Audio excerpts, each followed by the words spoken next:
listeners. Thanks for tuning in again. Today's guest is somebody that I've known for the last 5 or 6 years from the tattoo shop, Modify, that Kim and I have been going to for a long time, and super stoked that they're here. They are boss number 2. Please welcome Sam Pischke. I'm glad to be here. I'm excited. So I'm a little nervous because you and Justin are so similar in that, like, you're both very easy to get along with, but it always feels like there's like, you guys are pretty reserved in like showing like a bunch of emotion and things like that. Yeah, I think we're just shy. Yeah, for and sure. have anxiety. We talked about that the last time he was here. Yeah, anxiety meds are super fun. Mm-hmm. What are you on? I'm on Zoloft and Wellbutrin. I do the Butrin and Lexapro. Okay. And other things. Yeah, I feel like 2's better than 1. Well, and it's always, it's funny that we're talking about this right off the bat, but like, do you do therapy at all? No. So how long have you been on the anti-anxiety stuff? Probably like 2 years. And then so the first one was Zoloft. Okay. I've been on that for like 2 years. And then the other one we just added maybe like 6 months ago. Okay. Did you have any thoughts of murdering anybody when you started taking Zoloft? No, not when I started. I'd never heard that before, but apparently that's a side effect too. It's like homicidal tendencies. I know, I've heard that before too. Or like even the desire to like just like murder in general gets stronger with some antidepressants. Yeah. Have not had that side effect. Like they're trying to mess with your fight or flight in the other way, and Yeah. it goes too far the other way. Just all fight. All fight. Yeah. Dude, that would be a great med. Zoloft, all fight. All fight. Okay, so we talked a little bit a couple weeks ago. So I would like to start out with your parents and kind of the beginning of the beginning there. All right. So I think my parents met in high school, middle school, high school. To be honest, I don't know if they were like friends first or if they were even dating when I was made. But my mom was 16 when she got pregnant with me. I think my dad would have been like 19-ish. So he was a little older. But yeah, she had me at 17. Then he would have been 20. They got married after that. Oh, really? Yeah. Like right away? No. I think I was 3 when they got married, so I was like in the wedding and stuff. Oh, okay. Yeah. They were just so young. Like, I think their parents were like, you have to get married. Of course. You like missed a step, basically. So. And you grew up in St. Francis, you said? Yeah, mainly St. Francis. Moved around a little bit just because young parents move around a lot. Yeah. Need different places to live and whatever. But yeah, mainly St. Francis. Went to school there and stuff. So are your parents still married now? No. No. Okay. No. So at what point do you remember when they separated? Yeah, I think I was 7. So they weren't really even married that long. It was only a couple of years. Okay. I mean, what do you remember of their relationship when they were together? To be honest, they didn't even really like each other. Yeah. Yeah, it was just for the kids. Because they had me, and then they got married, had my brother, and then I think they're like, we're already here. Like, they're already married. But yeah, I think I was 7. He would have been like 3 or 4 when they got divorced. But Okay. to be honest, it was fine. I don't even think me and my brother like cared that much. Really? Yeah. This is the interesting part to me. To have a situation like that make sense. Yeah. So even as a kid, we're like, that's fine. Like I said, they didn't even really like each other that much. So I'm like, okay, good job, guys. And this is like the opposite of what I normally hear too. Yeah. But it's still just as common, like for people to recognize that they'll be happier if they're not together. Yeah. But that's a fucking tough thing to come around to. Were there any other father figures that came into your life then?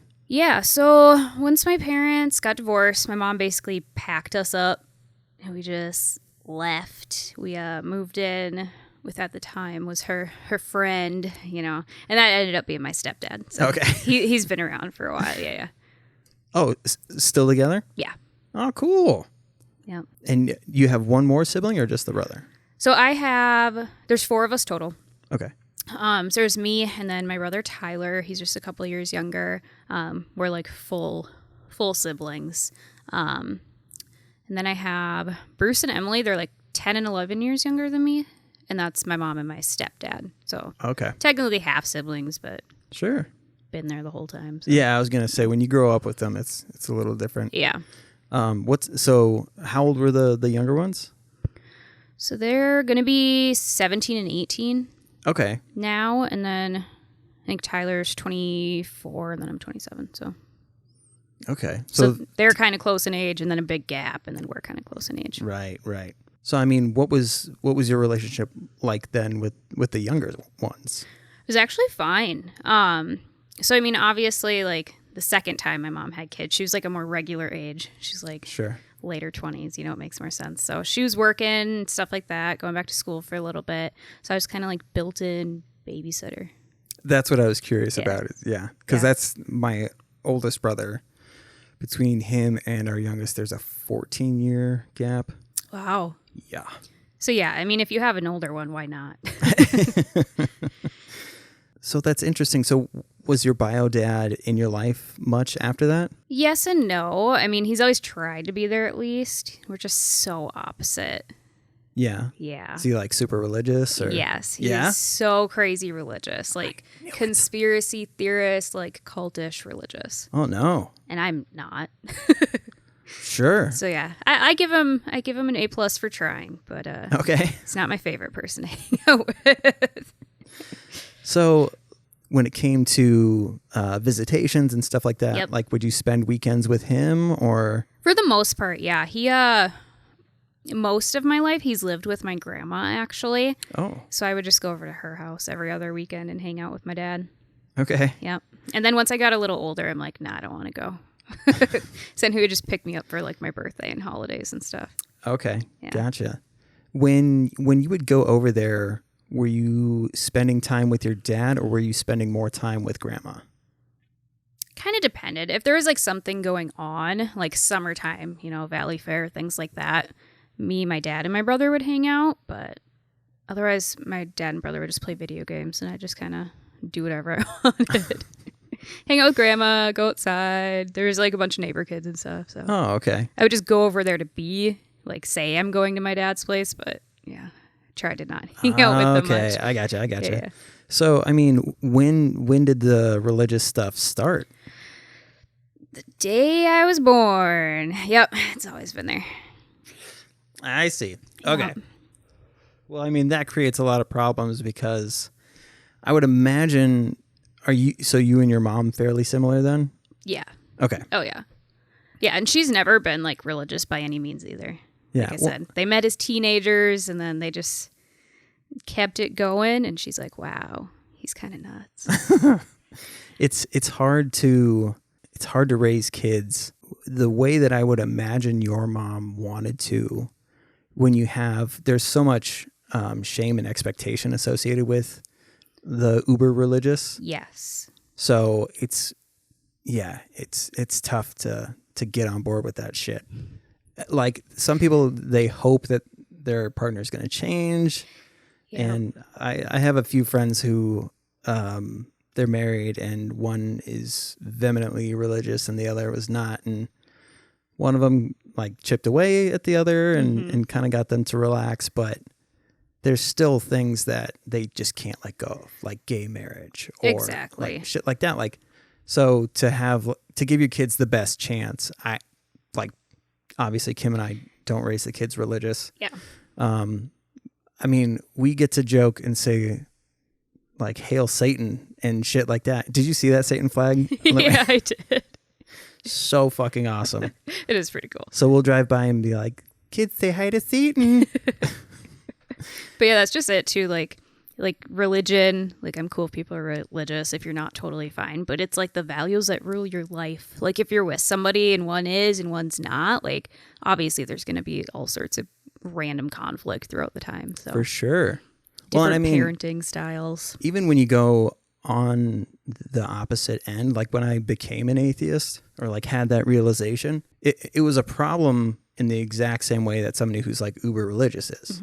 Because I was questioning everything and just shitting on religion all the time. And it took a while to be like, okay, well, what should being an atheist mean to me? And really it should mean that this hopefully makes it easier for me to be less judgmental, to be more open to helping others. And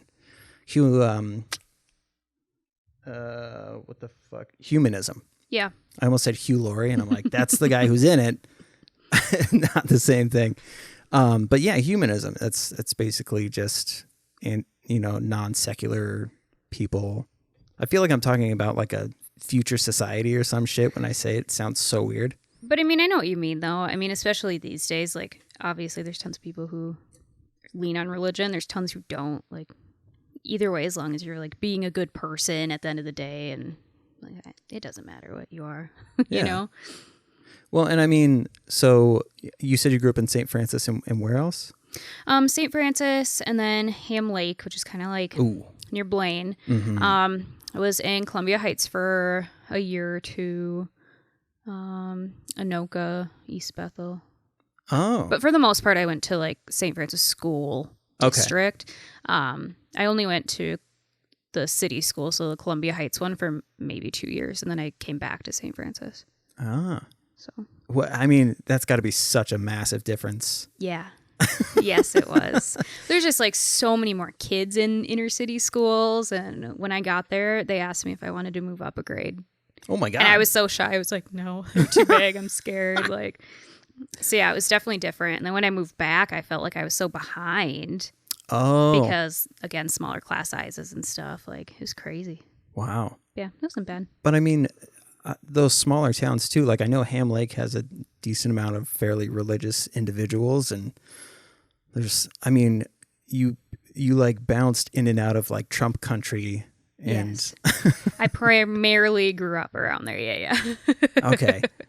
So, I mean, like, did you always have that kind of feeling as to like, I don't know if I want to be super religious? Like, did those types of people turn you off in school too? Yeah. To be honest, like, we didn't have a lot of like students who you could like tell are religious. Like growing up, like kids went to church and things like that. But yeah, in comparison to how that side of the family was, it was nothing. So like people going to church every Sunday or even a couple days a week, like I'm like, oh, that's cool. It was way more laid back than what I had to deal with. So okay. Yeah. Oh, that's interesting. Yeah. Because I mean, there's, Baptists, Mormons, they're all over the place over there. Yeah, and I think my dad always classified us as just Christian, but we went to like a huge church. It was like a stadium for gospel. Was it in Ham Lake? No, it was in the cities. Ah. So when my parents were still married, that's where we would go. And it was huge. Like, and it was crazy. Like grown people speaking in tongues, falling to the floor and saying they're healed, and it was on like TV and stuff. It's a lot. Yeah, I'm trying to figure out, like, you're so chill that it's hard to gather if anything affected you at all. But then we did talk about how you have anxiety. So at what point did that start to kind of come into... Yeah, so probably like 2-3 years ago. Like, I have asthma and stuff, so I'm like, oh, I'm having asthma attacks. Oh. And then I went into the doctor and they're like, tell me about your life. And I was like, okay, I'm doing this. They're like, you're stressed. I'm like, no, I'm not. So it was like anxiety that snuck up on me. So I've never thought I was like an anxious person or anything like that. But I've always like taken in a lot of different things. Like if I'm working, I work a lot. If I do something, I like do it 110%. So it was, stressed. It was like aftershock anxiety from, I don't know how long, but. That's really interesting because you would like, based on your story, it would seem like there's so many opportunities for anxious I mean, for panic attacks and anxiety attacks. No, it just popped on one day out of nowhere in my mid-20s. So Wow. yeah. Man. So wait. Okay. I'm going to try and figure this out. So when it comes to the way that your parents would talk about each other to you, Mm-hmm. was it pretty neutral? Oh, no, they weren't nice at all. Okay. Yeah. Please elaborate on that. So, like I said, I call my dad crazy. I mean, again, he means well. He just is a very extremist in his thoughts and ideals. And my mom's very opposite. Like, for the most part, grew up like on a farm in a trailer park, like, you know, lower class American, like isn't super religious. Like, I don't know. She's kind of fun. She party a lot. Like, so completely different personalities. Like I said, I don't really know like how they came to even speak to each other initially because they're so opposite. So yeah, after they got married, he would just always talk about how my mom's gonna send us all to hell because we're not going to church. Oh, shit. Yeah. You want to grab and pull that way. There we go. Oh, there, you got it. Nailed it. Yeah, they kind of wiggle around. But anyways. But yeah, and then on her side, she would always just say, "Your dad's nuts." Like, he is, so yeah. Did that affect? It's weird because I want to say like, did that affect the way you viewed your dad? But he also had the action part of it, so it was more than just somebody speaking ill of your father. He unfortunately was doing these other things along with it. Exactly. Well, and it's kind of weird too. Like I had a lot of like alone time as a kid. Like I didn't have like a ton of kids like in my family or anything my age. So if I wasn't with my friends, I was just kind of hanging out by myself. So I feel like any thoughts or ideas that I had as a child, I like to think I just kind of came up with them on my own. Interesting. Like even when they were getting divorced, I'm like, oh yeah, okay, yeah, you guys don't get along. Like as a 7-year-old, I don't know if that's I know or not. That's what's. So I was like a little adult in a little body. Yeah. Well, and I mean, that was kind of the thought too when I met you initially, is like your thoughts were not scattered. They're like when you speak, it's pretty to the point. Yeah. And everything's pretty clear and concise, which is interesting. Yeah, I don't know what it is. I always tell Justin, like, it's because I'm a Taurus, and then he gives me shit for A what? Taurus. You're Zodiac signs. like a turtle. Oh, thought you were saying you're a tortoise, like a turtle. I'm not a turtle. No. So that's interesting. So like, do you buy into astrology stuff? Medium. Medium. Yeah, I just. Oh, kinda so you joke talk to around ghosts? it. No. To see, because a medium. I was like, can I talk to ghosts? That'd be cool, but no, I don't. That's interesting though. So like, what is it? So this is what I'm trying to find out. Like, there's this fun side of you, but also that like serious boss mode. Like, have you met Adrian from like she is in charge of Nikita Kittens? No. Okay. You guys are similar in the way that like there's so much fun about you and like kind of the life that you have. But then at the same time, like I was saying, there's that like clear, concise, to the point in the way that you talk. So it's fascinating to me. Like, how did you get into cosmetology? I don't really know. I mean, I was always into like hair and makeup and stuff like that. Like growing up, if I was playing with like dolls, I would like cut half their hair off and like draw them with Sharpies and stuff like that. So it was just always cool. Like I've always been like artistic in some way. So it just made sense. What other artistic stuff? I'll do some painting. I obviously hair, makeup, stuff like that. In like high school and stuff, I did a lot of like drawing, painting, sculpting, different things like that. Would you do makeup for your friends and things like that? Yeah, I would. So before I was like professionally trained to do hair, I was doing hair in high school. Like it was like box color. It was like not the right way, but I'd give people like highlights and charge them money for it and stuff. Oh, no shit. You were making money? Yeah. I used to pierce people too for money in high Get school. the fuck out of here. Yeah. Unrelated to now being with a body piercer. Yeah. I used to pierce people and do their hair for money. That's okay. So that was the other thing is there's an independent aspect to you too. Like, did it feel like were you always thinking of like what you were going to do when you were on your own? No, like not at all. So how old were you when you moved out? I had just turned 18. Oh, really? Yep. So I just turned 18, but I had like a high school boyfriend at that point. We were together for already a couple years at that point. So it like made sense. You moved in together? Yeah. Yep. Ah. He was actually already living with us when I was in high school. Uh-huh. Yeah. He was living with you. Yeah. And was your mom like, don't be a slut because you don't want to end up like me? Kind of, yeah. But she let him move in. Like, that's so funny. yeah, it was weird. My parents were super religious, but Kim basically lived with us when I was 19. And you would think it wouldn't be like that either. Yeah. I don't know. I feel like when your kids are more independent, like they're going to do it with you or without you. Like, you're absolutely right. You would have either been with her every day anyways, or she could just stay with you. Yeah. It's easier.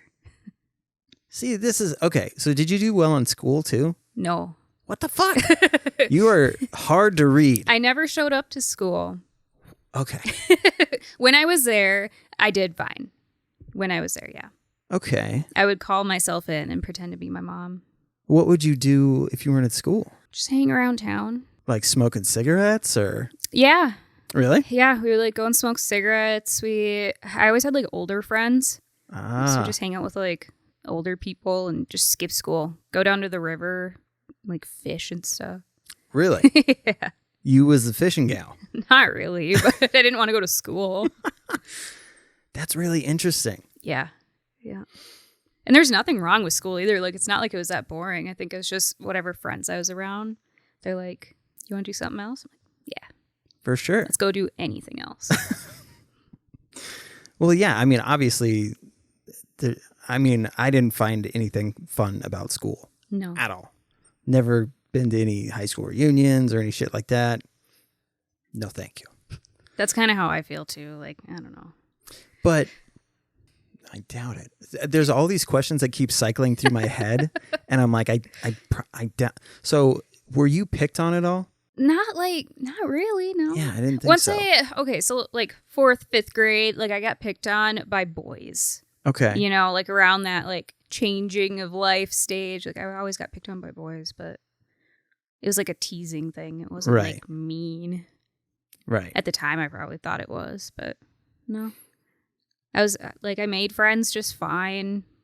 I wasn't friends with like every single person because I have no problem talking to people, but I'm not necessarily like going to go out of my way either. Right. Always been that way. So, okay. Yeah. Was there anything that drew you to like the like body modification world at a younger age? I don't know. I think I had Bratz dolls and they were just cooler than Barbies. Yeah. I would like stick my earrings like through their noses and stuff. That's awesome. When I was cutting their hair and drawing their makeup on, yeah.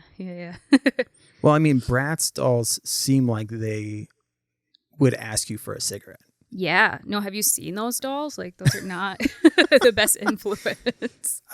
We watched one of the movies when Layla was into Bratz dolls. Yeah. I was like, I don't know about these. That's girls. what I grew up with. I mean, so what was, when you moved out, would you go back home often then? Not really, no. Basically, as soon as I moved out, I started cosmetology school. I don't know. I kind of knew I wanted to do something creative, but I didn't necessarily know what. It's the cheapest option as far as like real college or a trade. Sure. And like I said, school is fine, just not fun. So I wanted to do something fun. So yeah, I just started school like right after I graduated. Cosmetology is interesting because like I feel like there's a lot of people who think that it's like not much work. Yeah. But that school process fucking sucks. Yeah. No, a lot of people don't make it through. Yeah. Like I took a tour because I was going to go to cosmetology school. Were you actually? Yeah. That's awesome. Because I fucking loved all of that shit. I still do. Same thing though. I mean, you're just creative in general. Like I feel like the arts, like there's so many different things you can do with it. So it's awesome. But I mean, I remember when I took the tour, like it was just a little odd.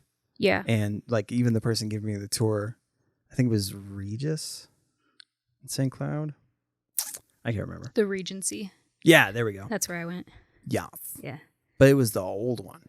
Okay, like old. Did you ever see that building? I didn't see it. No, I didn't live in town at that point. But Yeah, the old building was pretty janky. I know like where the building is downtown. But oh, that's hilarious. Kim is texting me more Halloween decor. But I mean, the person giving me the tour at one point goes, "All the girls are looking at you," and I was like, "That is very odd. I'm trying to figure out if I want to go to this school." Yeah. Yeah, no, I feel like cosmetology school, like a lot of stylists and stuff, they're kind of mean. Yeah. It's like mean girls. Oh, and that's what I was going to ask too, is like there's the potential for drama. Like I would assume it depends on the class, like what year you're there and the batch that you get, but you seem to be a pretty drama less individual. Yeah. So when you got thrust into that, like, did you start seeing that, like, people talking behind each other's backs and shit like that? I mean, yeah, you see it, but I wasn't, like, personally involved in any of it. I don't know. I actually had a girl, I let her move in with me for a little bit. Really? Yeah, we started the same day. She seemed all right. So I'm like, sure, you can move in with me. She ended up stealing one of the other girls' wallets and stealing my car for a couple days. And whoa. So that happened, but it wasn't like talking behind anybody's back. It's different. That's so much worse. Yeah. Like well, and then the girl whose wallet she stole ended up being one of my best friends later on. So. Oh, that's funny. That's wild. Yeah. So what? Okay. How did you get your car back? She brought it back eventually. She just took it for like a whole day straight and left me with her kid. She had a child. So I was just like watching this random kid. Holy shit. With no car. Wow. It was weird. Yeah, that's weird as fuck. Yeah. I mean. So after that, yeah, I don't really mess with the roommate situation. Like I never really had roommates that I didn't know again. Yeah, I would imagine so. I'm going to ask something real quick. Mm-hmm. So I'm probably going to cut this part out. Okay. So, I mean, yeah, it wasn't like the most normal childhood, but I mean, it wasn't like and that's what's so fascinating to me is the way that, like we were saying before, like the way that kids process that whole situation and what it means. Yeah. So to have, because most people don't get that until way later. Mm-hmm. Like some people in high school, some people in their mid-20s, but they don't go right out of the gate with, this is not working out. Yeah. Like you guys should, I'm going to go eat my PB&J. You guys figure your shit out. Like, yeah. It's really interesting. So were your mom's parents involved a lot?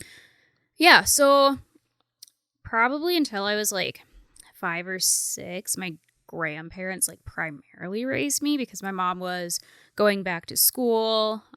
So yeah, she was only 17. Like she wanted to make sure she graduated and stuff. Sure. She would work, my dad would work. So my dad's mom and then my mom's mom and dad a little bit, but mainly her grandparents because they lived not that far from my dad's mom. They would just kind of take all of the kids.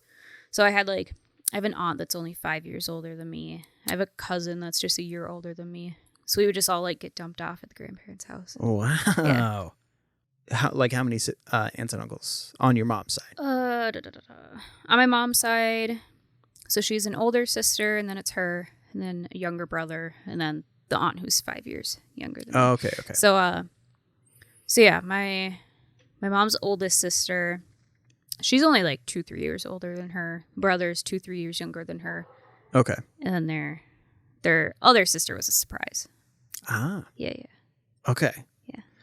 And then that sister has multiple siblings, like separately. Okay. So the reason I ask is because a lot of times, and I don't think that it's like, obviously it's not intentional, but in the family tree, if there's a younger pregnancy somewhere in there, there's usually more than one. Oh yeah. So like, did that happen with your aunts and uncles, or was your... Yeah. So I think my cousin that's only like a year older than me, we went to school and stuff together our whole lives too. So like we graduated from the same school and stuff. We were only a grade apart. Oh wow. So we were like decently close growing up. But my aunt had her, she was probably 16 at the time. And then a year and a half later, I popped out. So we're only like a year and a half apart. So, and they were both under 18 years old. Gotcha. So. Like, do you know if like grandma was like working a lot, or like, does your mom ever say that they were like latchkey kids? What does that mean? So, it just means that when they came home from school, mom and dad weren't there; they were working. Yeah, I would say that. I know for like my mom's childhood, she grew up on a resort for quite a few years. So it was up north. It was in Walker. So like it was just partying, and they were dealing with the resort and stuff. So like right. I know my mom and her siblings, like they ended up like smoking cigarettes at a really young age, drinking at a really young age. So just lack of supervision. Right. You know? Yeah. Well, yeah. I mean, at a resort, it's basically the equivalent of being a latchkey kid, because there's so much real estate to be roaming around and doing whatever. So yeah, that makes sense. Okay. And at what age did you have your ovaries removed? I still have my ovaries. I'm just curious, like, does this, like, that whole experience, has that affected, like, do you want to have kids at any point? I'd be fine having kids. I mean, I don't like need to. Right. But Justin doesn't like kids, so it's a talk in progress. It's funny, like, I know that about him, but he's so nice to kids. He's actually really good with kids. Yeah. I don't know what it is. But like, I don't know. I don't have like a physical need to like bear a child. So I'm like, I'd be cool adopting like an older kid even. Like if I feel like we need to have children in our life, like I'm cool with different avenues too. So fuck yeah. I wish. It sucks that it's such an expensive process to get that done. But we wanted to do that. I mean, we still want to do that. And maybe at some point we can. I hope that like they have like this cost associated with it, because there's this expectation that if you can't afford this, you can't afford that kid. Yeah. Which is so unfair too. Like there's so many kids that just like need parents out there. Like, to put a fucking paywall behind exactly childhood. It's insane. Want to watch this kid grow up? Subscribe for you have to pay $1 million to maybe get a kid. It's crazy. Yeah. Okay. So you're chill kid, interesting, like youth, but it all kind of made sense, and everybody was pretty understanding of one another. Yeah. No, they're like the cool side of the family. They're fine. So I mean, I'm like looking for depressing shit, but really, like, so what was the fun stuff like? Because having younger parents, they're a little more lively. Yeah, I don't know. Like my mom, I don't know if you've ever met my mom. If she's come into the shop when you're there, I mean, she's cool. Like she's fun. She's pretty jokey and she cusses a lot. Like she's a good time. And then if you met my dad, he's like opposite. Like he like never laughs or smiles. Like he's so boring. But at least he's going to heaven, I guess. Yeah, if that's what he needs. So growing up, she was always like fun personality, but she was actually really, really strict on me. Really? Because she was a teen mom. So yeah, I don't think I was like allowed to be in a car with my friends until she like met them or like looked at their. She would like come out and like put herself in the situation. Yeah, she's kind of weird. Yeah, I grew up with that, where couldn't stay the night at somebody's house unless both parents met each other. Yeah, but I would just do it anyways and just lie to her. So I'm like, yeah. And then she let my boyfriend move in with me. Like, she tried. I mean, so like, what was like what were the fun things that you guys would do? Like, did you guys travel much or? No, we didn't travel a lot. So we kind of grew up kind of in the middle of nowhere. It's kind of just woods and farms. And so we do like a ton of like 4-wheeling and like there's like a whole mud themed, like a mud pit thing that happens. Fuck yes. I don't know how to like describe that in any other way. I feel like anybody that where our minds are already like, I can see the mud pit. Yeah. Yeah. So we'd go to like mud pits and watch people get their vehicles stuck in mud pits, drunk people walking around all over. I grew up a lot around cars. So we'd go to like Brainerd has a raceway. So my stepdad and all his friends, they would like just race like their older vehicles, stuff like that. So a lot of my childhood was just hanging out with like grown-ups anyways. Yeah. Yeah. So that makes sense too. Yeah. I mean, it's, if you carry yourself in a certain way as a younger person, adults talk to you different. Yeah. No, I would agree with that. I feel like usually you see a kid, you're like, oh my gosh, you're so cute. Like I didn't have that. I'm like, what are you doing? It's just a different type of kid.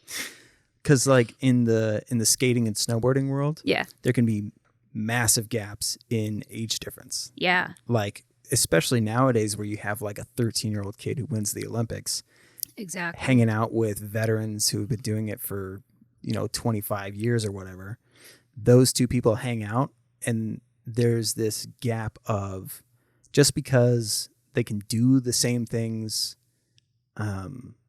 like actively. So like I grew up watching kids at the age of like 13 getting wasted with these 25-year-olds. Yeah. Because they're like, oh, dude, if he can handle doing a 12-stair gap, then he can handle drinking.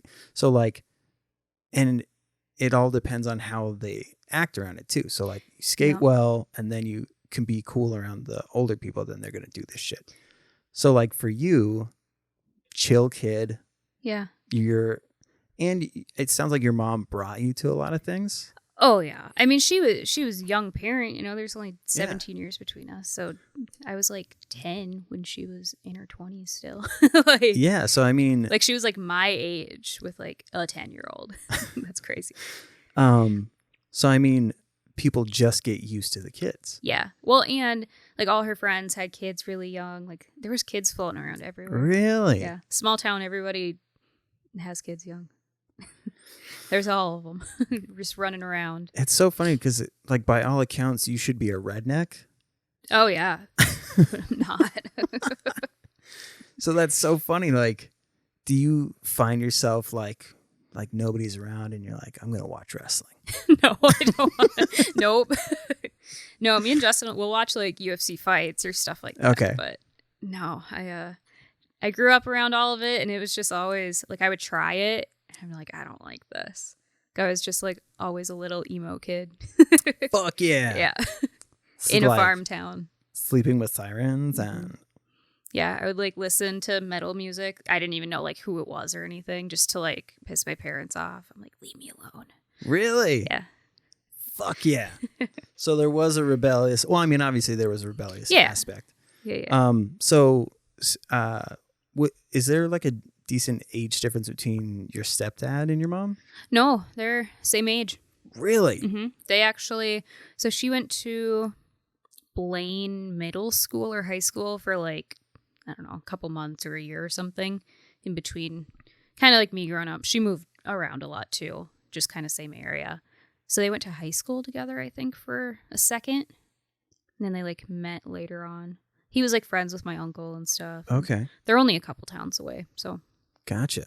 So yeah, later on, I don't know how they like end up finding each other again. But. Yeah, that's what I was going to say. It's interesting. So he was, because you said you were 7? Yeah. Yep. So what's that, 23? Mm-hmm. So at the age of 23, he's like, yeah, move in with me. Yeah. They were probably dating a while before that. Probably. I don't really know. I don't ask questions. So yeah, we moved in with him and he had like other roommates and stuff. But yeah, I'm sure like my mom and dad's marriage was already like not working. So it's all coming together now. Okay. You move in. He had roommates? Yeah, he had one other roommate that was there, which was like his best friend's sister or something. Okay. Like she was just living there because it used to be like his best friend's house and she just never left. And then he took over the house. Gotcha. And then my mom and her 2 children came and moved in. That's so you grew up with adults, Yeah. which is not everybody's experience, No. which is super interesting, but totally makes sense as to like the person that you are Yeah. currently. Well, and it's weird because, like I said, there's kids all over. I just didn't want to hang out with them. Yeah. I'd like be bossing around the younger kids, and I would just hang out with like my mom and my aunts. That's so funny. Yeah. There's such a sense of, I don't know. I don't want to say it's euphoric, but there's like, you get like a buzz from being like, I'm 10 years old and these adults are like cool with me just hanging out. Yeah, it was just normal to me. I don't know. And I feel like too, like my aunt's only 5 years older than me. Like she has a sister relationship with my mom. Uh-huh. We're almost the same age. So I'm like, she's more like an older sister. Right. My aunt is in a sense. So I feel like I just got tagged along with that. Yeah. But yeah, that's super interesting. Yeah. It was cool too. I mean, I'd get to go on like shopping trips and stuff with them and like all the other kids had to stay behind. Yeah. God, that's so fucking cool. Now I'm jealous. Before I was like trying to figure out like where the sad was, and now I'm like, God, this is fucking rad. No, I don't think it was necessarily sad by any means. It was just way different than a lot of other people's like general experience. Yeah. You know, like I'd have a lot of friends, like their parents are still married to this day. I'm like, weird. Your parents like each other. Yuck. Like, yeah. So I mean, but you said your mom was strict with you too. Yeah. Yeah, it was weird. That's so So funny. she was like really fun, and then she would like look at me and be like, "Don't do this," and then like turn her back, go do other stuff. Like, yeah, it was weird. Ah, that's but she awesome. wasn't really strict with the other kids. It's just me. Oh, yeah, it's always Because I'm the oldest. I'm yeah, like the practice kid. for sure. But she sensed this like understanding that you had, so it's easier to like let your guard down around kids like that. Like, Yeah, probably. Like with like, because I grew up around kids like that where the adults would like delegate shit to them, and I'd be like, "We're the same age. Why the fuck didn't you come to me with that?" Yeah, it's just like a different sense of responsibility for some reason. I don't know. Yeah. I don't know where I got it from. I don't. I mean, it's funny because it's just like all it takes is one situation to make sense. Yeah. And then it sets the bar for everything else. Mm-hmm. Me, like barely a year ago, there was so much that I still couldn't handle as a fucking 33-year-old. And then one thing made sense, and then everything after that has been like, oh, okay.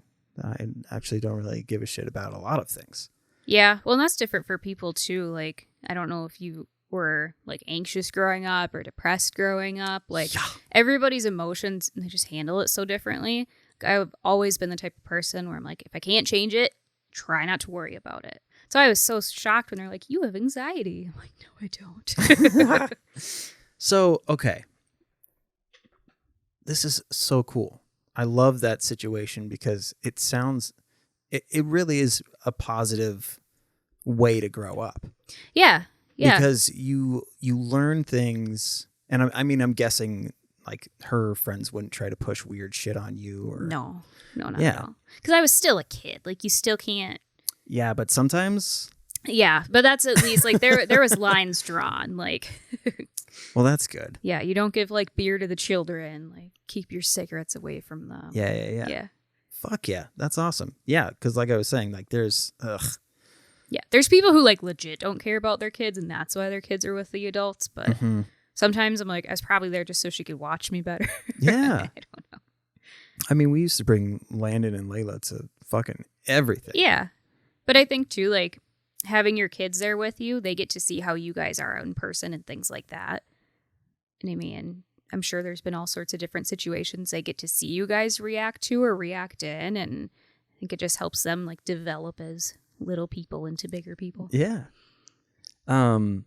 So, I mean, it's funny too, like the way that you react to that lady stealing your car for the day. Yeah. Like how that's like, oh, well, I mean, I guess I got to feed this kid until mom shows back up. Yeah. Like, was she gone like a full, like 24? Oh, yeah. Like she came back. I think she left with my car. It was like dinner time. It was like just getting dark. She came back the next like night. Oh my God. Yeah. And I think her kid was like 2 or 3. And when I picked her up to like move in with me, I didn't realize it at the time. I was picking her up from like a sober living house. Oh, I didn't shit. know that. I thought it was just like a duplex or something. So then, all her stuff is in my house and I'm like looking through it. I'm like, I don't even know who this person is. I'm like, oh, okay. Yeah.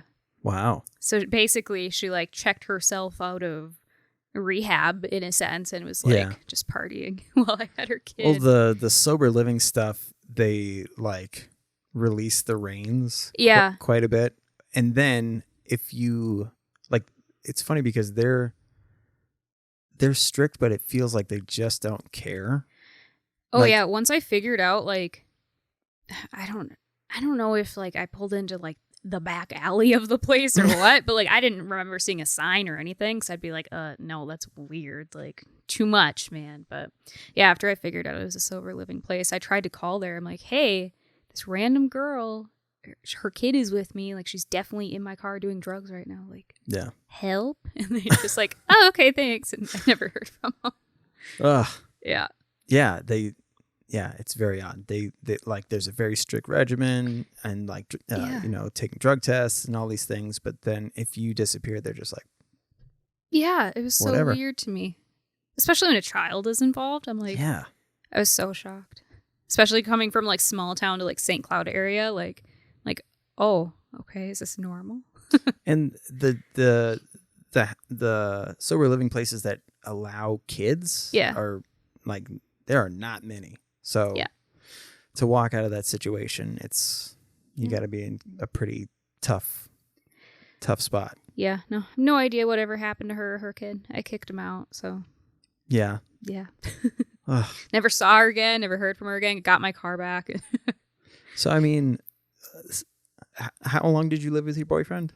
I don't know, maybe like 6-7 years. Holy shit. Yeah. Wow. Yeah. I mean, do you mind talking about that? Oh, no, I don't mind at all. Yeah, I think we started dating. I was like 14 or 15. So I was pretty young. Okay. We were the same age and stuff, but his parent situation was kind of crazy. Like both his parents were alcoholics. So I'm like, I don't know. He didn't come home one night and he wasn't even with me. He was with friends and his drunk dad was like bitching him out over the phone. So I'm like, Mom, can he live with me? She's like, I don't want him to, but fine. I'm like, okay. So yeah, I think he moved in. Maybe I was even 16. I don't even know if I was 17 yet, but I was in high school. Okay. Yeah. So, I mean, because I did that when I was in high school, where I walked out of my parents' house and went and lived in the trailer park for about 4 or 5 months. Okay. And I remember how weird that was, having gone from like a religious family who to them it was the end of the world, but to my girlfriend's mom, she was just like, whatever. Yeah. Like, was it weird living with the person that you're going to school with? No. I don't know. I don't even know how to explain it. Like, I think I was so young. I was just like doing whatever. I'm like, whatever. Like, I'm an adult. I'm old enough. Like, since it was like my choice, and I'm like, oh, cool. I'll ask my mom if you can move in with me. It's just fine. So like my first car, I think I bought it. I was like 15 or 16. Okay. I ended up selling my first car to him. So like he lived with me. He had a vehicle. So he would just drive me around everywhere. Wow. So he would like drive me and my brother to school every day. Oh, okay. Because we were 2 towns over. We couldn't like ride the bus or anything. Oh. So I think to a point also it was convenient. For sure. Yeah. So did you guys sleep in the same room? Like, were there lines drawn in that sense? For a while, yeah, but didn't last very long. Yeah, no, eventually it's like, whatever. Yeah. Yeah, I'm sure they had a rule like, you have to sleep downstairs, but... With Kim, they said that she couldn't sleep in the same bed. And I was like, well, easy work around that. So she used to brag about this all the time, but I built her like a gorilla nest, like right next to my bed. Okay. And she was like, it was better than the bed. Like the way that I constructed it apparently was like a giant beanbag, but with more support. So one of you would be in a bed, one of you would be like in a cot type situation. So it's not sharing a bed. It was, yeah, exactly. Okay. Yeah. So like the bed was like right here, right? Or the edge of the bed. Mm-hmm. And then I like found a bunch of couch cushions and pillows and all of these things and just like Tetrised them together and then wrapped it in a blanket. And then, yeah, she would just sleep down there. And she fucking loved it, which is hilarious. And I'm sure it was still like close enough where you might as well just be in the same bed. Yeah. But... Yeah. Let's have sex and then just roll off the bed. Yeah. Yeah, that's exactly how it was at my house. They're like, oh, I'm sure it was sleep on the couch. Eventually, we were sleeping in the same room. I'm like, how would you know the difference at that point? Like, so you guys graduated at you were the same age. Yep, graduated together and stuff. And then he already like had a drug problem when we were graduating. So he was already smoking meth for like a year or two at that point, but I didn't know about it until we were about to graduate. So I'm like, go to rehab, get yourself sober, whatever. I'm moving. And then he got himself sober and he's like, I'm going to move too. So then we lived in that area for a while together. Okay. And then moved out of that place, got a house together. Oh. Yep. Whoa. How old were you when you got a house? 21. Holy shit. 21, something like that. Wow. Yeah, it was like a really small like city house in St. Still. Cloud. Yeah. A house yeah. at that age is pretty impressive. Yeah. Well, we were both working a lot. Like if I wasn't in school, I was working constantly. I like saved all my graduation money to put like a down payment down and stuff. And then I think he had like his grandma or something as like a cosigner. Oh, okay. Which helps, obviously. For sure. So yeah, I lived there. I think it was in Waite Park, actually. So like right outside of St. Cloud. Yeah. Lived there for a couple of years. And then I don't remember if he was like slowly getting back into drugs or if I just like saw him do it. I don't remember. But he was back into drugs. And then he got real crazy. Real crazy as in? Like smoking meth all the time. Like I wasn't allowed to go into a bedroom in our basement. Okay. Because he was hoarding trash down there. Yeah, it was really weird. And then I found out he was like making drugs in that weird trash room. Wow. Yeah, it was weird. So I had like the whole upstairs was like nice and beautiful. And it's like a dungeon basement that smells like garbage. That's so funny because that's such a good analogy for addiction. Like, yeah. Oh, yeah. Like everything on the surface looks fine. Yep. But everything underneath is just a fucking dungeon. Yeah. And I was just ignoring it. I think too, like I was pretty just comfortable. I'm like, whatever. Like I kind of knew I wasn't going to be with this guy forever anyways. That's I'm like, so wild. Yeah. Even when you know that like gnarly shit, because in the back of your mind, he's acting different. Oh, yeah. There's things that are clearly different. Yeah, his like teeth started falling apart and stuff. I'm like, are you on meth again? And he was. Shit. It was crazy. And then he got into fentanyl, which actually holy shit came up from this area because we know some of the same people from this area that were going there. Mm-hmm. So yeah, he was putting fentanyl in like a nasal spray and just like straight to the brain. Wow. Yeah, he got real crazy. He was once I decided like you're nuts, I'm leaving you. And then I didn't meet Justin. I already knew Justin, but he was going through his divorce and I was already done with my ex. So I'm like, all right, I'm leaving. He like hid in the closet. Yeah, it was weird. I like left my house, left my pets, left all my stuff. I'm like, I'm done with you, leaving everything, like keep it all. I'm gone. So I could like get away from him. He would like hide in the closet and wait for me to like go to that house to like grab my stuff. He's like, I won't be there. And then he'd be like hiding. Holy shit. Yeah. I mean, did he try to get physical with you? Yeah. Fuck. He ran me around my kitchen with a box cutter he was like coming down off of fentanyl. And he's like, I just need money. He's like twitching and like scratching his face and stuff. Yeah, it was so crazy. Dude. He tried to like kill himself in front of me that same day. Okay. He was like going all stabby towards me. What? But he's like my size. I wasn't like afraid. That's what's insane though. Is like he chased me around with a box cutter. Yeah. Which, by the way, is how an airplane got hijacked one time. Okay. Maybe it sounds worse, but so I mean, but so this. Do you generally have like in the back of your mind that everything's going to be okay? Yeah, I guess so. I mean, I had already made the decision, like, I'm leaving. I never have to see this guy again, everything else. And, like, even though he was chasing me around with a sharp object, in my head, I'm like, he's not going to, like, kill me. But he totally could have. He could have, yeah. And I'm just calm in those situations. Wow. I don't have a flight response. Wow. Yeah. Okay, that's fascinating. Like, I would, like, stand there and, like, what's going to happen next before I run out, like... Wow. Yeah. So, okay, so he tried to get stabby with you. Yep. Did he? But I mean, like, did he ever try to like hold you down and keep you in No. the house or any shit like that? No, he would like try to like block the way for me to like move past. But I don't know. He's like I said, he was like my size, so Okay. I could have taken him. That I mean, yeah, sure, he's malnourished and Yeah.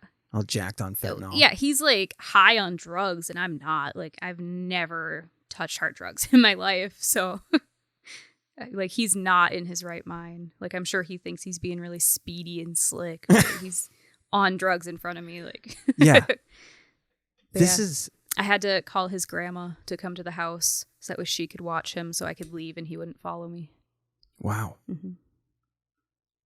But I mean, this all sounds. It sounds like you're describing like orientation to me. Like in the delivery, you're like, yeah, sometimes customers will do this. They'll try to get stabby with you. Yeah. Like, but I feel like I've talked about it enough, like just in my life. Like, oh, okay. Yeah. So, I try to just like get everything out there. I'm a pretty open book. So, okay. I mean, I've talked to a ton of people about it in the past. So it's not like. Okay. So. I'm not like traumatized from it. It should be, but I'm not. I know. That's what I'm like. There's people that have gone through less and are traumatized. Yeah. So it's fascinating to see, that one little thought process changes the way you handle all of these other things. Yeah. Wow. And you're very like, this equates to that. Yeah. So like, that's all that needs to be done about that situation. And then you get to do fun shit afterwards. Yeah, exactly. That's so cool. Cause it's the reason why like I'm like geeking out about it is because from somebody who like struggled with mental health stuff so much. Yeah. It's something that's so desirable to have that. Like myself and so many other people have been in situations where we're like, why? Like I'm not that long ago, like just screaming, like, why can't I be normal? Why can't I not like one of the things with being bipolar is like these grandiose ideas of like, even if we won't say it outright, like there's this concept of like, my life is going to have meaning in like some type of like either fame way or like something where like I'm going to be remembered. But it's not a normal way to think, but we can't shake it. Okay. So imagine like, do you follow like famous cosmetologists? Yeah, a couple of them. So imagine like right out of the gate when you started going to school, you were like, boom, next year I'm going to be on Universal Studios a lot. I got you. You know what I mean? Yeah. So that's basically the thought process. And then the more that it doesn't happen, the worse like our mental health gets. Like beat yourself up over it. Yeah. Well, not only that, like you start to feel like genuinely crazy. So that's why like people who have bipolar and don't properly address it, Mm-hmm. it just gets much, much, much worse and pretty fast. Like every year that goes by and they haven't done anything about it, it starts to sound the same. And the general consensus is like, I just don't want to hang out with that person because they're just always a downer. Yeah. Nothing's ever their fault. There's always some outside thing. And that was the shit that I would do. So you have like a superpower in my mind. Like just this being able to accept things for how they are and being able to actualize the steps to just have reasonable things that you want. Well, and I'm sure too, like the younger I was, the harder it was to like come to that. Like when you're a kid, there's like, you're self-conscious about things. You're not confident, different things like that. But I was just always like a super realist about things. Like I said, if you can change it and you're not, can't complain about it sort of thing. Like, I don't know, just have to make your own things happen. And if it doesn't, like, obviously I go into life with realistic expectations. Like it's just how I'm wired. Yeah. And like, it's not like that for everybody, unfortunately. But I'm very goal oriented. Like if I'm going to do, even with hair and stuff, I'm like, okay, I'm going to make this much money within this amount of time. I just make sure I like set myself up for success because I don't know, come from a teen parent situation and I don't know, got to make it happen myself. So like everything in my life, I like use that for, like if I can do something about it and I'm not, that's a me problem. So. Wow. Yeah. Has the ex like tried to get back in contact with you since all that shit went down? Changed our phone numbers, moved, blocked on everything. Yeah. So no? Yeah, it can't. Definitely not. Well, that's good. Yeah. No, he tried for a while. He when I had my old phone number, so I had the same phone number for like 10 years. He would leave me messages and stuff telling me how he's gonna kill himself and it's my fault and all that. Yeah. And so I would just call the cops. He was living in our old house, so called the cops all the time. That's perfect. Yeah.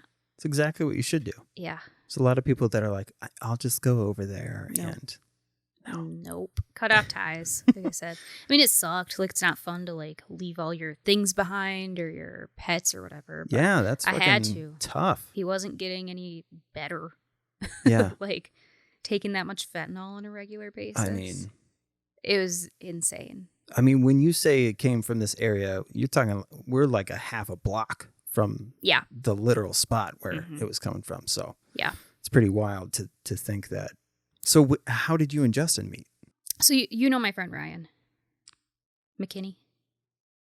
That sounds super familiar. You've met her a bunch of times. Oh, yes. She's like my only friend. So she was dating somebody in this area. So that was like her tattoo shop. And me and her, she's the one who got her wallet stolen by that roommate that I had, actually. Really? Yeah. So I saw it in that girl's house and I'm like, hey, she stole your wallet. So that's how we like became friends. Wow. It was weird. But yeah, so she would go there and we just, like anytime I would get tattooed, I would just go there with her. And then I probably knew Justin for like a year before this, but I ended up working with his ex-wife separately when he was still married. But obviously like they're married. I was in a committed relationship. Yeah. And then I think we just randomly, it was like just a group of friends. It was like a small pool party thing. He was divorced. I was out of my relationship. We just hit it off again. Wow. Like he was always super nice. So of course. So and it's interesting though that you're two individuals who were affected by pretty much the same thing. Yes, exactly. And I think that's honestly like why it was so easy for us to like talk initially, because we had just gone through crazy relationships. His was a marriage, mine wasn't, but I was with my ex for like 8 years. So still committed relationships, dependency issues, things like that. Yeah. It's like same thing, just different people. Well, it's interesting because you guys have a similar outlook on life too. Like I remember when shit was going down with them. I remember him saying like he just couldn't wrap his head around being addicted to something. And because he couldn't imagine letting something take over your life. Yeah.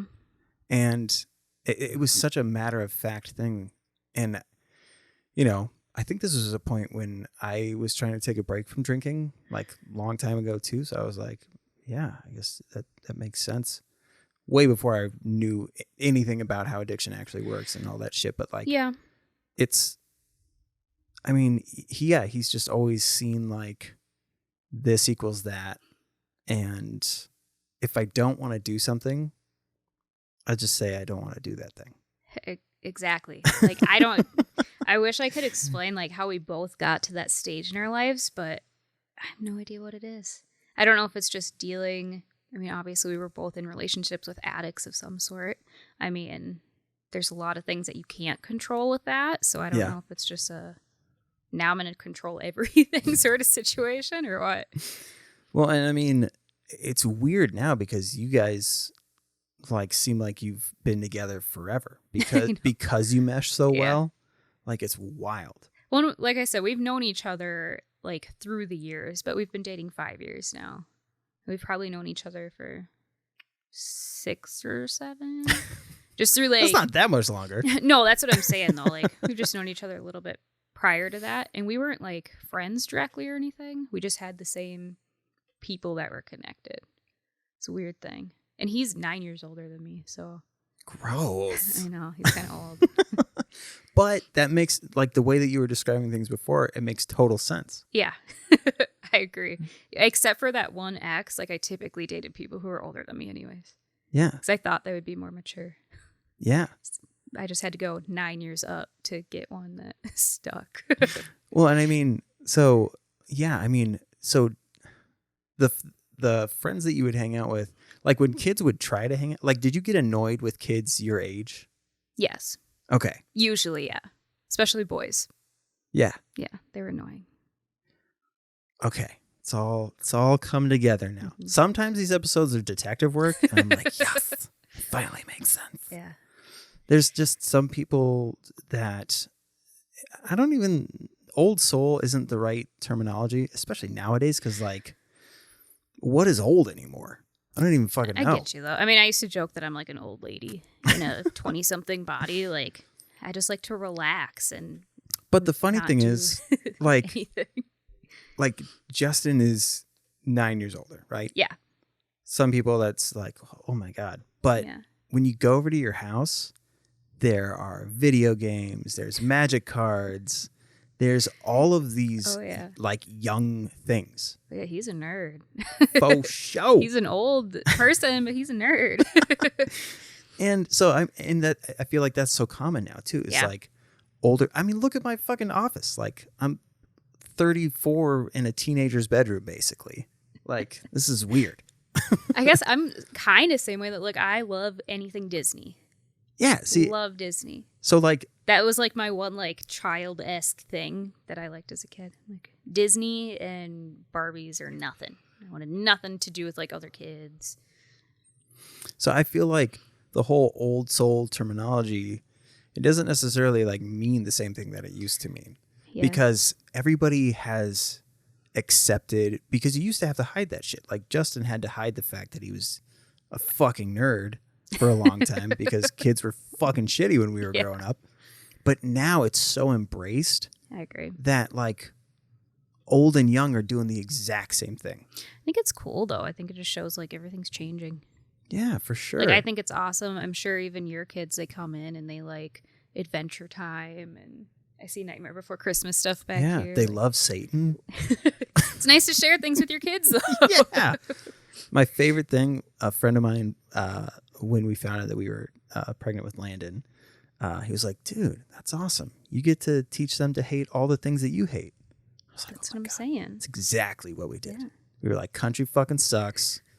And that's pretty much it, actually. I kind of like country. How dare you? Yeah, that's the one like redneck thing I like kind of hold on to. Ah, but I mean, you grew up in that type of environment. Yeah. You can't go to a mud and hole and not like a little, Yeah. I don't even know country stars. It's like pop country though. I'm not like Oh, old so they're school. talking Yeah. about like cold beer and Yeah. sugar shaker and all that shit. Yeah, and dancing and stuff. Yeah. It's like kind of country. I watched a little documentary about this producer who'd been around for decades. And he was like, country's just not, people sang about shit that mattered. Now they'll come in with a list of things that they want to be said in the song. Mm-hmm. And it's like, just because it's like clickbait basically for a song. Like, as long as you call somebody's ass a sugar shaker, talk about drinking and then driving, which is crazy to me.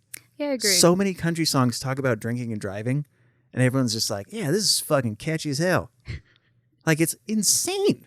That's true. I mean, even with like mainstream music in general, like they're really not singing about anything appropriate or like good. No. Singing about fucking people in the bed of a truck while they're drinking and then driving them back home. Yeah. No, that's not good. But I like the songs sometimes. Yeah, country is crazy. Yeah. For sure. And also, now I think that you're a little crazy for liking country. But that's funny. If that's my one crazy thing, I'll take it. That's solid. That's a very good point. I mean, so did it start with COVID, the anxiety stuff, or was this before? No, it was before that. Like nothing specific, like. Because you took on the role of helping Justin out at the shop too. So like, not only were you doing shit, like how many jobs did you have? So I kind of just had one main job. So I was a full-time stylist. I've only worked at 3 different salons total. So I was full-time stylist at the first place. I hated it. Then I moved to, it was Regis. They're like no longer around anymore. But I moved to Regis. Super awesome. Eventually ended up managing that place. And then we had like a sister store down the way. So I was managing 2 different locations. Oh. And going to the shop. And working full-time behind the chair. But it's fine. Like it wasn't anything like extra on my plate, it didn't feel like. Okay. Like I've always like worked a ton or had a lot of things that I'm doing at once. Yeah. Like I thrive on multitasking. And with the shop, it's easy to feel like you're not working when you're there. Yeah, agreed. So you kind of get tricked into being there a lot. you get done with the day and you're like, I did a fucking ton of shit today. Yeah. Like So yeah, after my salon closed, because they closed, I think it was December 31st, 2019. So like the day before 2021 initially happened. And then I was like, maybe I'll, because I could have done it. Like I had the clients and stuff. I could have gone on my own or opened like a small shop or something. But I just like had I'm like, I don't know. I feel like I should just move to a different spot first. And I'm so glad I did because then COVID hit 3 months later. Oh, wow. Yeah. Did you have any thoughts or like, did you guys entertain the idea at all of like splitting the shop or doing something in that regard? Yeah. I mean, we definitely talked about like renting a space or like there's tons of little business spaces you can rent out. But I just felt like even though I could have done it, I'm like, I don't know. I feel like it's not the time for whatever reason. I more meant like integrating the shop with it. Yeah. So we talked about there's like a gym next to it and then a driving school and a chiropractor. Oh, yeah. The like ideal thing would be if one of the ones on either side just like disappeared. Yeah. Get rid of the chiropractor and move on. I was going to say, get rid of that fucking chiropractor. Yeah. Otherwise, we talked about it for a while. I'm like, I could just take like a hiatus from working behind the chair and just help out at the shop. But I like to have my own job. Yeah. Love the shop. It's fun. But it's kind of boring sometimes. Well, especially for somebody who's like goal orientated. Yeah. I kind of helped out at the old shop too, like the old location. But that one was, it was smaller. Like it was just more run down building wise. Like there's only so much you can do to help that spot. But this one was like brand new. Like we all painted it and like made it from the ground up. I'm like, this place is a pigsty. Clean it up. Tattoos happen here. Well, and I mean, obviously their areas are clean, but like the desk and stuff. Justin has obviously like things that only he can do. Yeah. And so I feel bad because I know that he's got a ton of shit that he's doing. Yeah. But yeah, for the rest of us, like there's a certain point you can only change out the garbages so many times, or you can only answer the phone so many times. Yeah. And like once, if you're there a few days in a row, you answer all the emails. Then what? See, and I haven't even gotten to that point yet, but like at what point did it get to be too much where you actually address the anxiety? Okay, so it was before my salon shut down. And I don't even know how much before. I feel like it was maybe even 6 months before that. Nothing specific was happening. Like everything was normal. I was working a normal amount. Like stress was still stress, but everything was like exactly how it was. And then out of nowhere, I started having what I thought was asthma attacks because I have asthma. Mm-hmm. Then I went to the doctor. She prescribed me like a heavier duty inhaler. And then I started having like full blown panic attacks because it's like. Well, it sucks with albuterol. Like if you misuse it, it bumps your heart rate up. That's exactly it. So I'd be like shaking. I'm like, oh my God.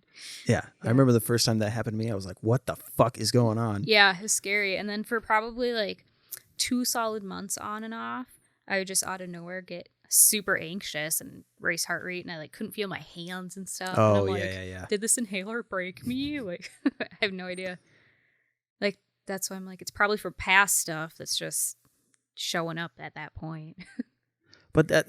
Because I didn't feel stressed. Right. But some of the things that anybody goes through, like it could be stressful for your body. For sure. Like mentally it doesn't feel like it. But my body said I was stressed. So I have anxiety now. Now I have anxiety. Yeah, now I do. From that day on, I had anxiety. But I mean, so did you do therapy or anything? No. I'm not anti-therapy. I didn't have health insurance. Okay. So well, no. I feel like it just makes sense because it like when I was 18 and I had like my first like visible panic attack because there was a bunch of shit that had happened beforehand, but my parents just thought I was fucking weird. So I thought that this kid was going to beat me up at school, and I had a panic attack during class and hid under my teacher's desk. And when the teacher said, all right, everybody, let's step out into the hall for a second. And then I ran into his like back office and hid under that desk for like 3 hours.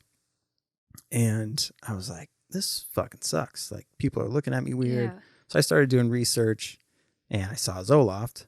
So parents took me to a psychiatrist, and I just like, I think I had printed off a piece of paper that I was like, this happens, this happens, this happens. Yeah. I was like, I want to go on Zoloft because it eliminates blah, blah, blah, blah, blah. And he was just like, okay, we'll just do that. That's nice too when they kind of let you do your research and just hear you out. So did you do the same thing? Yeah. So I had like just general practitioner, and out of nowhere, like I've never been super emotional like my whole life. I'm pretty calm, you know? Yeah. So out of nowhere, I got into my doctor's office and I like burst out into tears. I'm like, I'm anxious. I don't know what's happening. And he's like, okay. So then we go through like, what stress is happening? Like, what are your symptoms? Everything else. He's like, yeah, you have anxiety. That's stressful. I'm like, doesn't feel stressful. As I'm like crying for no reason. So he put me on, I think it was Buspirone or Buspar first. That sucked. I couldn't go to work on and off for weeks because it would knock me out. Yeah. Like I would wake up and I would have to eat food with it. So I'd have to wake up at like 3 a.m., eat some food, pass out for 2.5 hours, and like take another dose with food, and then go to work. Yeah. Well, and I mean, it was terrible. The other thing that sucks with those medications is it takes weeks to know if it's doing what it's supposed to. So I like felt like shit for weeks. And then eventually I'm like, this isn't the one, doc. And then he put me on Zoloft. So thankfully we got it right like at the second try. But I mean, the reason I was asking about therapy is with your history of like, once it makes sense, then we eliminate these other things that may be necessary. Yeah. So like when you feel back to your normal self, did it feel like, I don't know that therapy feels necessary. Does that make sense? Yeah, that's kind of where I was at too. Like, even though I didn't know why it was happening in that moment, like I'm looking back and I'm like, okay, I left my boyfriend of 8 years and he tried to kill me and we had a meth lab in our basement that I didn't know. But like, you start thinking of these things. I'm like, okay, I get it. Well, and it's funny, like your brain like logs really happy things, really positive things, and really negative things. So those are things that like you never forget. Exactly. And yeah, eventually like there's like people waking up in cults with like PTSD, right? Yeah. So you could have, to a minor degree, PTSD, and your brain is just kind of keeping it in the back because it doesn't feel like there's that fight or flight response that's called for in that situation. Mm-hmm. Because, I mean, like PTSD really, like your brain, it's like, have you heard of euphoric recall? No. So for addicts, if we have like an intense dream about using, sometimes we wake up and in that moment for a little bit, we almost have like a buzz because your brain feels like it just happened. Okay. So in the same regard with trauma, like your brain feels like there is an actual event happening. And so on a biological and then it just, level, like starts freaking out because it thinks it's happening. Exactly. That makes sense. I mean, to be honest too, like I've always been like a super vivid dreamer. I was probably having like all sorts of crazy nightmares and stuff. Like, no shit. Yeah. Okay. Can we pause for a second? For sure. Oh, the euphoric recall? Yeah. So, well, I mean, PTSD is it's that your body feels like that event is happening actually right now. So on a biological level, so we have these things, I don't know if you've heard me say it before, but the whole like passive survival skills. So like breathing, blinking, there are things that we do that we don't really think about. Like it just happens like naturally. Yes, exactly. Okay. Yeah, pull that biatch down just as... No, you don't have to adjust your baddie. You just get comfy. Point it right towards your mouth hole. There. Better. But yeah, so because of those natural things, there's a like subconscious thing that goes, oh, something bad is happening right now or is about to happen. So cue up all of the shit in our nervous system that is necessary to either attack or fucking run. And because we have, like, we're so aware now, like, we know that there are stars and planets and shit like that. Like, yeah, the understanding that we have of existence in general is fucking crazy. So even though we have this, or because we have this thing in the background, we don't know how to process that. You know what I mean? So like, yeah, this subconscious thing goes, oh no, we're supposed to fucking take action right now. And we're like, nothing's happening though. So that's where this, like, that panic and then anxiety and shit like that happens. Catastrophizing. You familiar with that? Yeah.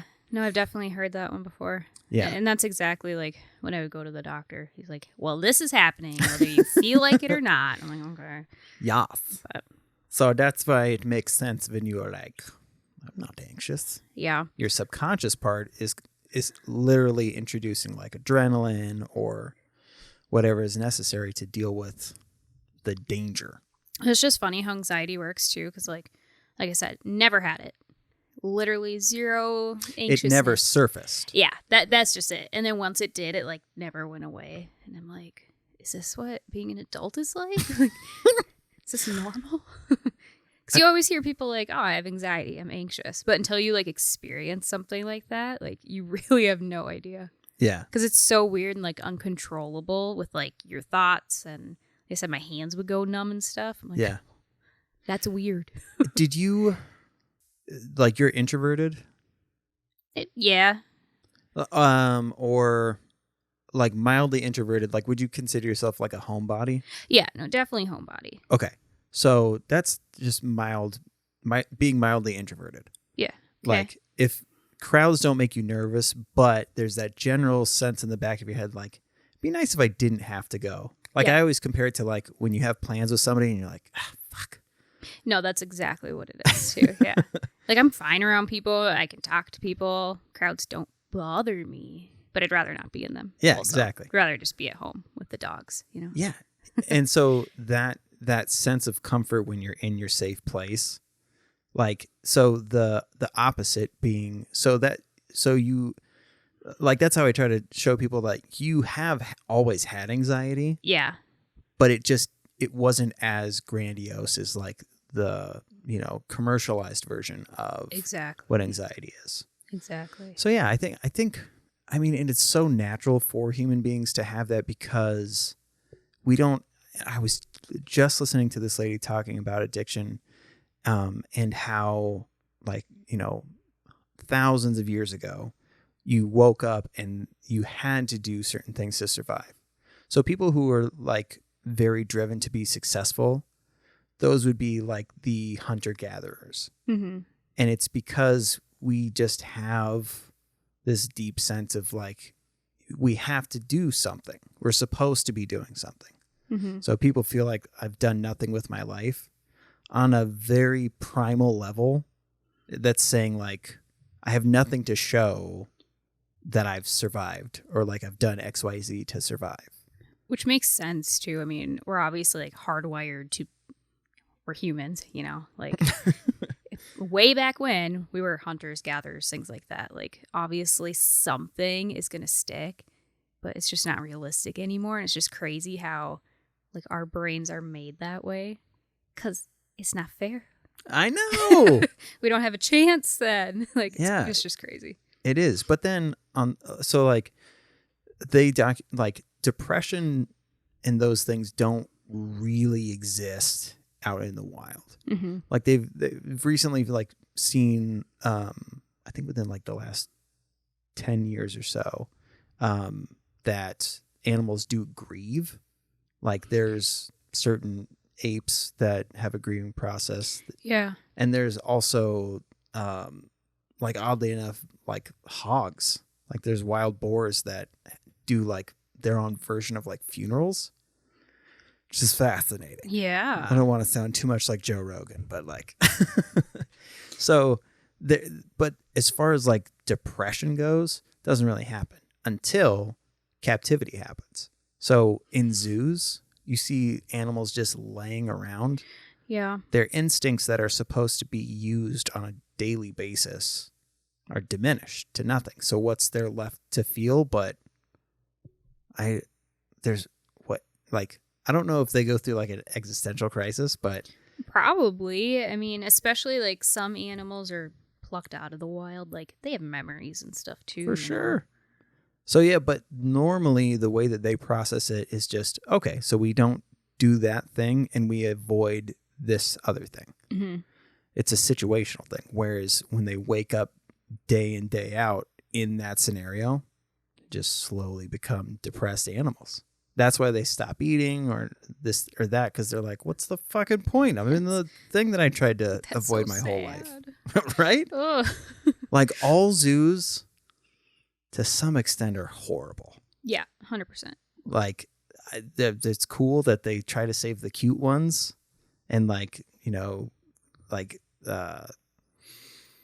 breed and try and introduce things like back save into the wild. species and all that. But you're still holding them captive. Yeah. Well, and like eventually someday there's not going to be much of a wild anyways. There's just going to be a bunch of animals in zoos. Like, for sure. Yeah. They don't have homes. Not all over the place. Yeah, no, for sure. He's crazy. It is crazy. See, that saddens me more than talking about my anxiety and stuff. I know. And that's another interesting thing. Like, it's so easy to, like, are you one of those people that, like, it was easy to say, oh, it's not as bad as this thing. Yeah. Like, whatever you're going through, you're like, for sure. Like, just always see the best point in it. Yeah. It's like I said, like, you can't help sometimes situations you're going through and all that. So, not saying, like, make the best out of it, but kind of. Like, that's just my coping is, oh, well, it happened. Next. Like, that's it. So, I mean, what do you do, like, when you've had friends who show that they are I mean, you were part of the emo scene. Like, there are some sad fucking kids. No, for sure. So, I mean, what would you do to try and help your friends out? Kind of depends. Like in high school, there's only so much you can do. You know, we Right. all live with our parents and stuff. But For sure. I mean, you could just be there for people. Like, and there's a huge difference between like sympathizing and empathizing. Like it's nice to hear like, oh yeah, it's gonna be okay. But like if you can directly be like, I've also been through this. Like I actually know how it feels. Like it's okay. You can get through this. I think that helps people too. Like, obviously, I'm a kind of weird case. I don't grieve like a normal person. But, I mean, you can still go through things and be like, I recognize that it was bad or sad or whatever. Because you're so dismissive of, and I don't mean that in like a negative way. Like, you're capable of being dismissive of things that could have negatively impacted you. But with other people, like, I still have lots of emotions towards like other people's like pain and things like that. Like, just because it doesn't bother me in my personal life. Like, if somebody, I can't even think of an example. Like in high school, if somebody loses like a sibling or a parent or something, you don't have to go through that situation and know, like, you just need to be there for that person, be sad with them, let them do their thing. For sure. That's all you can do. So that's interesting. So the things that you went through didn't necessarily make you sad, but watching your friends go through that shit, did it feel heavy? Yes and no. Kind of same thing. Like, I'm just not super emotional. Unless it's like pet stuff or cute things. I don't know. Like, do you cry at Disney movies? Yeah. Cry at them? Cry during Disney movies? I cry at them. Yeah, I don't know what it is. Something about like the cuter it is, if it's something sad is happening to it, I'll bawl like a baby. Yeah. But if like, I don't know, if some guy like got ran over, it's in the news, I'm like, that sucks. Yeah. But I'm not sad. Yeah. But if it was a dog, I'd be bawling. For sure. Dude, I went to pick up a turtle. I was about to turn into the neighborhood and I saw a turtle. I was like, fuck yeah, this is my opportunity to save it. Save this motherfucking turtle. I'm pulled over. My hazards are on. Somebody drives by and just smokes it. Oh my God. It's like, what do you think I'm doing out here? Like, you're not going to observe your surroundings at all. Some people don't care about like turtles and stuff. I'm opposite. It's crazy. Yep. I don't get that at all. I could never. I thankfully have never ran over an animal before. Oof. When I first ran over, my first animal I ever ran over was a possum. Yeah, it sucks. It ruined me for like days. I've been in the car before. My mom has like hit so many raccoons. But they live like, again, like kind of in the middle of nowhere. So there's animals everywhere. I mean, I'm in the city now, but I'm always like staring at the ditches, making sure nothing's going to come at me. Oh, yeah. For sure. Because hitting an animal makes me sad. Yeah. Oh, that's interesting because the way that I've tried to interpret that is that there are things that don't deserve that. Yeah. I can handle it. Yeah. But that doesn't mean that it should happen to this creature or this person. That's exactly what it is. Yeah. Like I said, it's that weird, like, feeling sad for yourself or feeling sad for other people thing. Like, I don't know.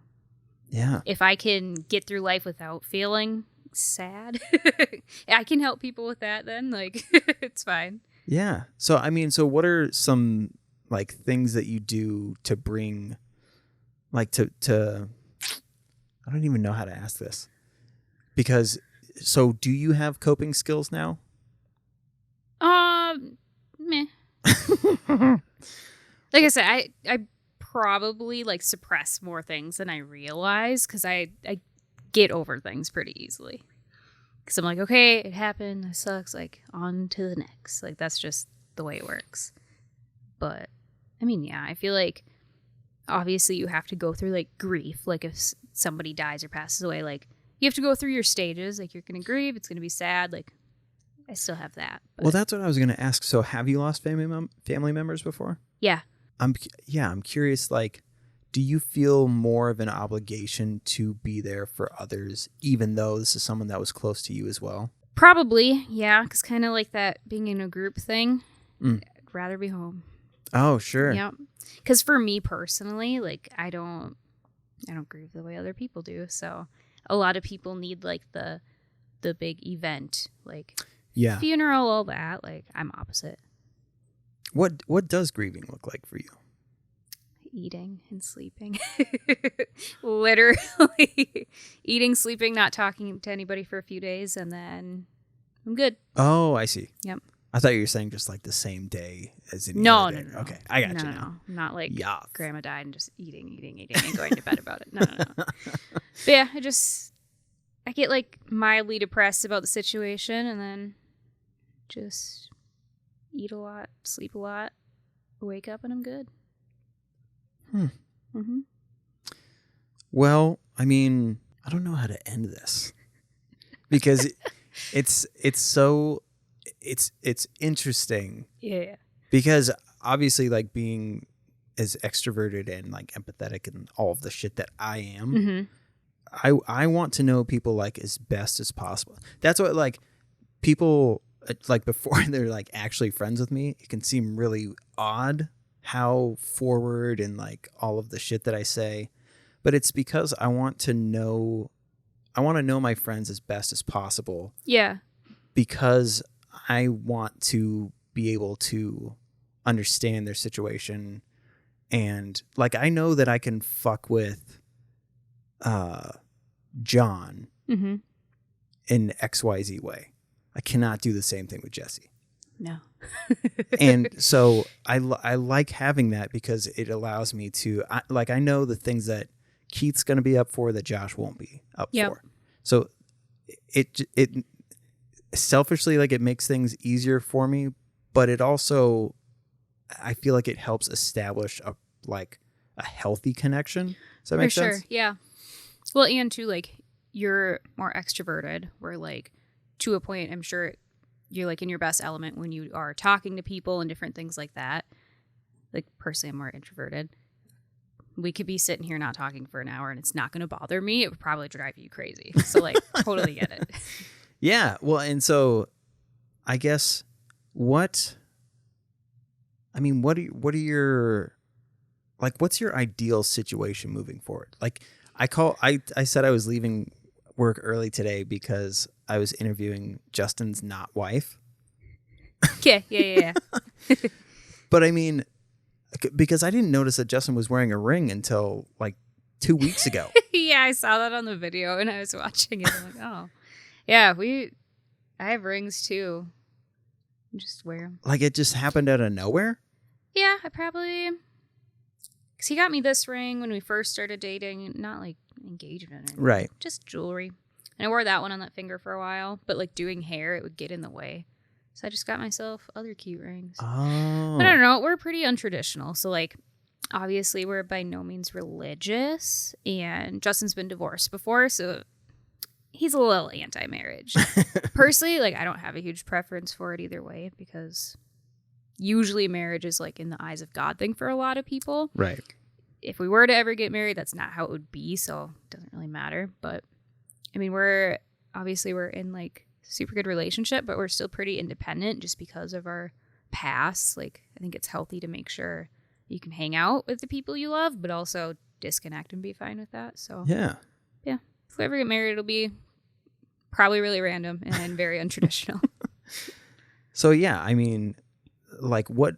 So, like, do you see yourselves staying in that house that you're in right now? Probably, yeah. I love our house. He doesn't love it as much. Our neighbors are kind of annoying because they have kids and he hates kids. But yeah, I really like our house. So I think we'll stay there for as long as we can. Someday I think we're going to try to go somewhere a little bit more quiet. Probably not as far as Becker, but Sure. I think he wants to be a little closer to work too. But I really like working in St. Cloud. Like, I like the busyness, but I wouldn't mind a little bit like quieter environment, like living wise. So we might build in a couple of years. We'll see. Dope. Mm-hmm. I mean, I guess, like, you in your industry, you see a lot of, there's a ton of like people trying to change their appearance for somebody else. Yes. Like, and you don't look traditionally, like I'm sure, I don't know what you looked like when you were younger, but did you, okay. Like this, literally. So Wear would people black all like the call time. you like Wednesday and Yes. shit like that? Yep. I mean, did that ever phase you? No. Yeah, I didn't think so. Because I like to do what I want, and if I am doing something that makes me happy, like I just don't care. So what do you I don't care what other people think. like of it. people struggling with like body positivity, like Mm-hmm. what do you say to those people? That's kind of tricky because, I mean, with anything, you can't change the way somebody thinks about themselves to a point. But again, all you can do is like be there and be supportive. I mean, I work with all sorts of different people in the store I work for now, like all shapes, sizes, colors. Some of them will come up and be like, "Oh, I'm ugly," or whatever. I'm like, "No, you're not. If you think that way, you're gonna feel that way." Like, that's all it is. Or like even like doing hair for so long, like people will come in and be like, "Oh, my face is too fat for that haircut." Like, why do you think that? Like, no, it's not. It's all a mindset. So all you can do is be supportive, but people have to change themselves, like their own mindset. Yeah. I think Like at the end of the day, if people have like body dysmorphia, nothing I say generally is going to change their mind. absolutely. Yeah. But, That's there's professional help that is needed in that. And I mean, all I can say is like what I think about it, and then just like again move on from there. Yeah. I think so. What I'm gathering, like, I would say it's hard. And like I was saying, like to me, it feels like a superpower to have the outlook on life that you have. I guess find a way to make it feel. So this is more like towards my fellow depressed and mental health stricken individuals, but is how do you make it less strenuous to feel like let's go out today or let's not change the way we look because we want to appease other people? Like, how do you make that process seem like the way that you look at it, in the sense of just like, oh, I can change this, but I can't change that. I feel like I tell people all the time, like, obviously I manage a store and salon. Inside of that store, like, people come up and they're having bad days. I hear stuff all the time about like their mindset or their looks or whatever. Like, I will always say, you're the only one who can change the way you feel about that. So I can tell people like, oh, shake it off. It's easier for me just because that's how I am. Like, that's not how it is for everybody. Like, I think you still have to live true to yourself, but in a less negative way. So like, even if that looks like to the next person just waking up and not saying like, oh, I look like shit today. Yeah. Like, that's not going to put you in a very good mood. Like, for sure. You believe whatever you're putting out there. Yeah. Well, and in like the thing that got me to go to treatment finally was I said, I don't want to go to treatment. I don't want to say that I'm an alcoholic, but I want the desire to want that. Yeah, you have to want to change at least, like, or just want to know what it looks like to even entertain that shit. Exactly. So go on the basic end of things and move forward from there. I'm not saying that everybody's going to be able to be in the position that you're in where it's a little more like front and center. Yeah. Or a little more obvious. Mm-hmm. Natural. There we go. That's what I was looking for. Gotcha. Seeing if it was on the board, Family Feud style. Yeah. But yeah, it's like there's baby steps that you can take to get to those places. It doesn't have, and again, that's like what I was saying, like where you feel like you're going crazy because you're like, I see these other people doing it so easily. What appears to be basic. But like, yeah, it should start with wanting to change or wanting to feel better. Exactly. And it's little steps. Like, it's not realistic. You're probably not going to wake up tomorrow. If you spill your coffee on yourself, that could ruin your day. Wouldn't ruin mine. Try my best. And it's funny too, because like I outwardly complain a lot. But again, I feel like you need to get that stuff out there. Like, my life is fine. It's just the little stuff. Like, if you say it, you're an open book, you get it out, move on. It's good. Yeah. Well, Sam, what was it? Pajitsky? Yeah. I mean, do you have anything else you want to convey to individuals that are listening? No, I mean, thanks for having me. Thank you for being willing to do this. It's cool to get to talk to you, crack open my brain a little bit. Yeah. It's fun. I think it's funny, like, because I'll like in a normal setting when we're not doing this, I'll like stare at people and they're like, what the fuck is going on? It's because I'm doing the detective work to try to figure out the thing. But hey, I think it's cool. Like, if you can learn to understand your friends and family more, like, why not? Yeah, fuck yeah.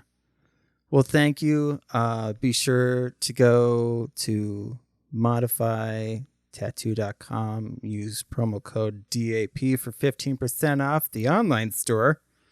And if you want 20% off at Ulta, just go to Sam's Instagram and send her a bunch of DMs. And that will probably work. Maybe. All right. Thank you guys for listening, and be well to yourselves.